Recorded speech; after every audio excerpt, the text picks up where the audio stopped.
Hello प्यारे बच्चों, स्वागत है आपका हमारे यूट्यूब चैनल में। आज की इस वीडियो में हम लोग आपके क्लास 12th फिजिक्स से एक बहुत ही महत्वपूर्ण टॉपिक सीखने वाले हैं, जो कि इस टॉपिक से रिलेटेड काफ़ी स्टूडेंट्स ने कमेंट भी किया था कि इस टॉपिक को आप बता दीजिए। तो आज की इस वीडियो में हम लोग वैद्युत सेल, जो कि आपके क्लास 12th फिजिक्स का एक महत्वपूर्ण टॉपिक है, जिसको काफ़ी स्टूडेंट्स अपने चार्ट पेपर में भी बनाते हैं वाइवा या फिर कह लीजिए प्रेजेंटेशन के लिए। तो चलते हैं हम लोग स्टेप बाय स्टेप इस टॉपिक को सीखते हैं। सबसे पहले आपसे यहाँ पर पूछा जा सकता है कि वैद्युत सेल क्या होता है। तो वैद्युत सेल की डिफिनेशन आपको देनी है, जो कि सिंपल डिफिनेशन है कि वैद्युत सेल एक ऐसी युक्त है जो रासायनिक ऊर्जा को विद्युत ऊर्जा में परिवर्तित करता है। एक बार पुनः सुनिएगा आप, वैद्युत सेल एक ऐसी युक्त है जो रासायनिक ऊर्जा को विद्युत ऊर्जा में परिवर्तित करता है। जो सिंपल सी डिफिनेशन है, आप इसको याद रखिएगा। फिर हम लोग इसके वर्किंग की बात करते हैं कि इसमें कौन कौन से कंपोनेंट्स यूज़ किए जाते हैं। तो सबसे पहले आप बताएंगे कि वैद्युत सेल में अलग अलग धातुओं की दो छड़ें होती हैं, जैसा कि आप चित्र में देख रहे हैं। एक छड़ है ये, और दूसरी छड़ है जिसपे मैंने लाइंस बना रखी हैं, जो कि इससे डिफरेंट प्रदर्शित कर रहा है कि जो अलग अलग धातुएं होती हैं। तो अलग अलग करने के लिए मैंने इस पर लाइन ड्रॉ कर दिया है और इसको सिंपल ही ऐसे रखा है। जो ये दो छड़ें होती हैं, इनको हम लोग इलेक्ट्रोड कहते हैं। आप ध्यान रखिएगा कि ये छड़ें क्या कहलाती हैं, इलेक्ट्रोड कहलाती हैं। ये इलेक्ट्रोड जो होते हैं एक अम्लीय या फिर कह सकते हैं क्षारीय विलयन में डूबे रहते हैं। जैसा कि आप देख सकते हैं यहाँ पर डॉटेड लाइंस के थ्रू मैंने एक विलयन यानी विलयन को प्रदर्शित किया है, जो कि अम्लीय हो सकता है या फिर क्षारीय हो सकता है। और इस विलयन को क्या कहा जाता है? इस विलयन को वैद्युत अपघट्य विलयन कहा जाता है। ध्यान रखिएगा आप लोग, वैद्युत अपघट्य विलयन कहा जाता है, जो कि इस बीकर में भरा होता है। जब हम इलेक्ट्रोड्स को इन विलयन में डुबोते हैं, जब इलेक्ट्रोड को वैद्युत अपघट्य के विलयन में डुबोते हैं, तब एक इलेक्ट्रोड जो है वो धनावेशित हो जाता है तथा दूसरा इलेक्ट्रोड जो है वो ऋणावेशित हो जाता है। जिस इलेक्ट्रोड पर धनावेश आ जाता है उसे हम लोग एनोड कहते हैं, और जिस इलेक्ट्रोड पर ऋणावेश आ जाता है उसको हम लोग क्या कहते हैं? कैथोड कहते हैं। जब दोनों इलेक्ट्रोडों को परस्पर एक चालक तार, जैसे कि आप देख सकते हैं यहाँ पर एक चालक तार के थ्रू कनेक्ट किया गया है, जिसमें हमने एक बल्ब लगाया है और इसमें एक कुंजी भी अटैच कर दी है।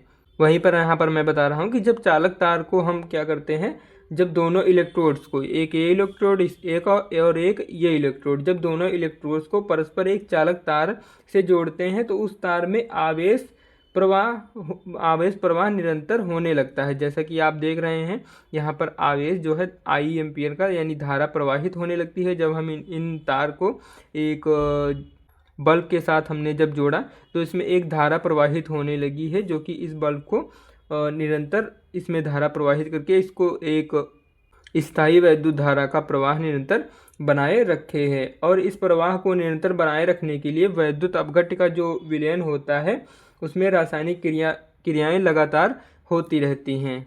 और तार में क्या होता है? तार में आवेश जो है, इन क्रियाओं लगातार जब क्रियाएं होती रहती हैं तो तार में आवेश का प्रवाह यानी कह सकते हैं धारा का प्रवाह लगातार होता रहता है। इस प्रकार वैद्युत सेल में रासायनिक ऊर्जा निरंतर वैद्युत ऊर्जा में परिवर्तित होती रहती है। और जो इसके प्रकार होते हैं, वैद्युत सेल जो होते हैं वो दो प्रकार के होते हैं। इन पर भी हम लोग चर्चा कर लेते हैं।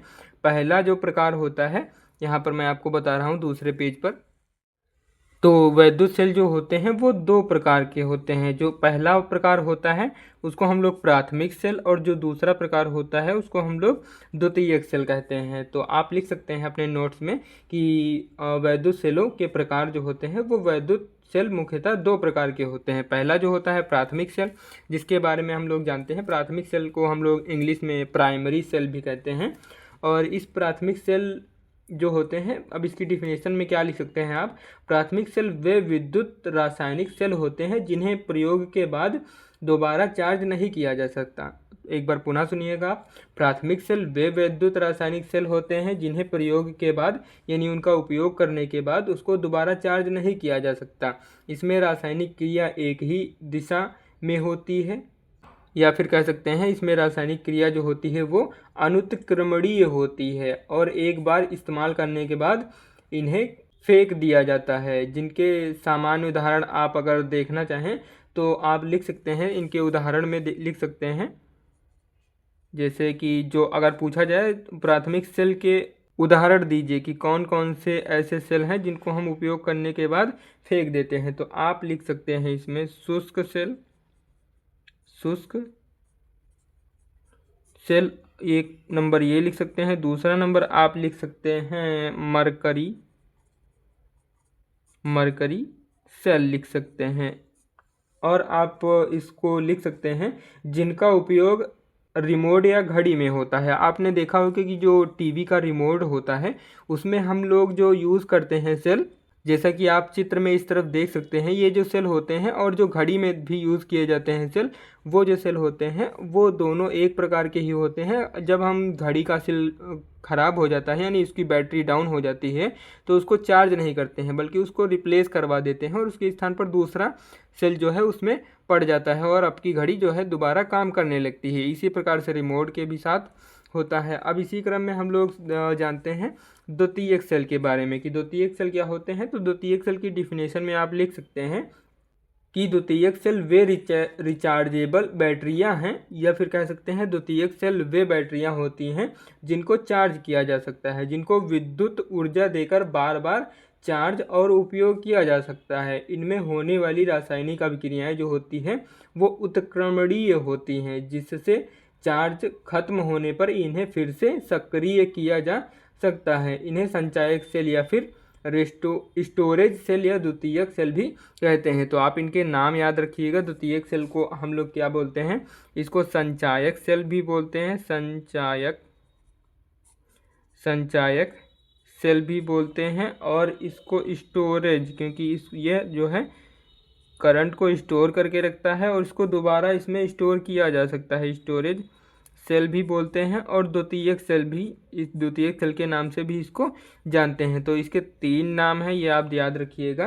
पहला द्वितीयक सेल, दूसरा संचायक सेल या स्टोरेज सेल। फिर अगर आपको इसका उपयोग पूछा जाए कि द्वितीयक सेल के उपयोग बताइए कहाँ कहाँ पर होते हैं, तो आप बहुत ही सिंपल उपयोग बता सकते हैं, यूज़ बता सकते हैं कि हमारे फ़ोन में जो होता है वो एक द्वितीयक सेल का ही महत्वपूर्ण उदाहरण है। और आपका जो लैपटॉप होता है उसमें भी एक द्वितीयक सेल का महत्वपूर्ण उदाहरण है। और वाहनों में भी देखा होगा आपने, मोटरसाइकिल वगैरह और कार्स वगैरह, ट्रक वगैरह में देखा होगा आपने, जो बैटरियां रखी देखी होंगी वो एक द्वितीयक सेल के ही उदाहरण हैं। तो आप कई सारे उदाहरण बता सकते हैं प्राथमिक सेल से रिलेटेड और कई उदाहरण बता सकते हैं द्वितीयक सेल से रिलेटेड। तो इस प्रकार से आपका ये जो विद्युत सेल है बहुत ही सिंपल है, बस आपको थोड़ा सा इसको ध्यान देने की आवश्यकता है। तो आप इस वीडियो को देखकर आप अपना प्रेजेंटेशन अच्छा कर सकते हैं। अगर आपको इस वीडियो के अलावा भी आपको क्वेश्चंस चाहिए कि किस प्रकार से फॉर्मेट में क्वेश्चन पूछे जा सकते हैं हमसे वाइवा में, तो आप कमेंट बॉक्स में बताइएगा। मैं उसको नेक्स्ट वीडियो में उन सभी क्वेश्चंस का एक वीडियो अपलोड कर दूंगा। फिलहाल के लिए आपको ये थ्योरी पार्ट बहुत ही अच्छे से क्लियर हो गया होगा। तो आज के लिए इतना ही, मिलते हैं किसी नेक्स्ट वीडियो में। तब तक के लिए जय हिंद।